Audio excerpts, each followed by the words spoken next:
I get a lot of questions about finance and investment and other things, and I wanted to take this time to start answering some of these questions on camera.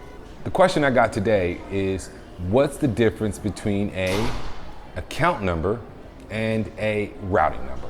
So, what is an account number and what is a routing number? Well, an account number is what identifies your bank account, your money, at that institution. The bank will have a number that's specific to your account that will identify your account to the bank, at the bank.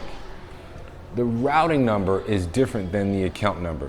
The routing number actually identifies the bank in the Federal Reserve System. So what we have in the United States is a system. It's called the Federal Reserve System, and most banks are members of the Federal Reserve System. Why is it important? Well, it makes accounting and transfers of money very easy. The routing number is used to identify the bank to the Fed. If you think that, for instance, every time someone sends a check, transfers money from one bank to another, that each bank is sending money back and forth, that's just not how it works. What's actually happening is, at the end of the day, there's a ledger that the bank has at the Federal Reserve. And basically what happens is they net all of the transactions against the ledger, and then the banks send each other money based on how much they owe the bank.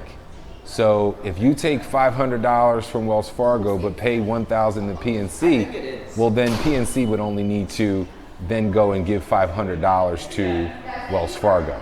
So the difference between an account number and a routing number is, the routing number is what identifies your bank at the Federal Reserve. It's what separates your bank from all the other banks in the country. A routing number is going to identify your bank at the Federal Reserve System, at the Federal Reserve ledger. An account number identifies your account at that bank.